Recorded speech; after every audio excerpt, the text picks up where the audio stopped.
వ్యక్తిగత అపియరెన్స్ కానివ్వండి, మిగతా క్యారెక్టర్ గురించి మాట్లాడుతున్న అవసరం లేదు.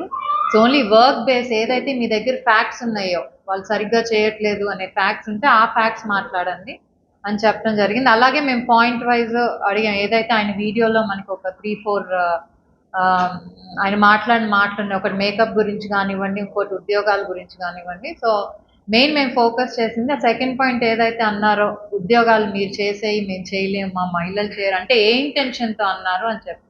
ఆయనంటే ఎక్స్‌ప్లనేషన్ ఇచ్చుకున్నారు. నేను ఒక క్యారెక్టర్ గురించి గాని అలా ఆ ఉద్దేశంతో చెప్పలేదు.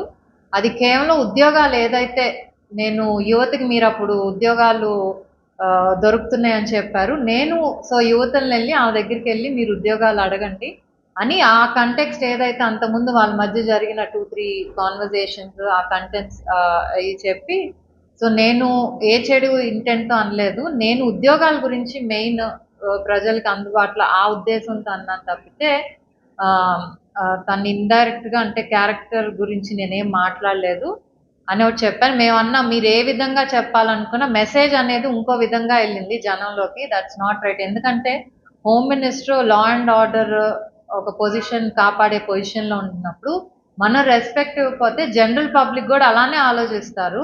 మనం రెస్పెక్ట్ ఇవ్వనప్పుడు వాళ్ళే ఉన్నప్పుడు మేమెందుకని ఆలోచిస్తారు కాబట్టి, మనం మాట్లాడేటప్పుడు చాలా జాగ్రత్తగా ఎంత పొలిటికల్ హీట్‌లో ఉన్నా సరే వర్క్ గురించి కమెంట్ చేయండి. లేపోతే ఆధారాలతో పని చేయలేదంటే స్టాటిస్టిక్స్ మాట్లాడి మీరు కమెంట్ చేయండి చెప్తే, పర్సనల్ అపియరెన్స్ గురించి గానీ, లేపోతే వేరే ఉద్దేశం వచ్చేటట్టు ఈ మెసేజ్ చాలా నెగెటివ్‌గా ఎళ్తది. మీరే చెప్పారు మీ ఇంట్లో మీకు వైఫ్ ఉన్నారు, పిల్లలున్నారు, మా మదర్ పెంచిందని చెప్పారు.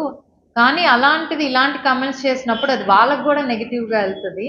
మనం ఎంతసేపు మనం ఫ్యామిలీ గురించి చెప్తున్నాం చెప్తే పబ్లిక్‌లోకొచ్చినప్పుడు గూడా మనం ఆ విషయం గుర్తుంచుకొని మహిళల పట్ల ఇంకొంచెం జాగ్రత్తగా ఉండాలి. ఫ్యూచర్‌లో ఇలాంటివి మళ్ళీ జరగకుండా ఉండేటట్టు చూడండని చెప్పాం. సో, అడిగిన ప్రతి పాయింట్‌కి ఏదైతే ఆయన ఎక్స్‌ప్లనేషన్ ఇచ్చారు. మేము అదే చెప్పాం. మీరనే కాదు ఏ పార్టీ వాళ్ళైనా సరే గత 4, 5 సంవత్సరాలుగా ఇలాంటి సంస్కృతి అనేది మొదలైంది.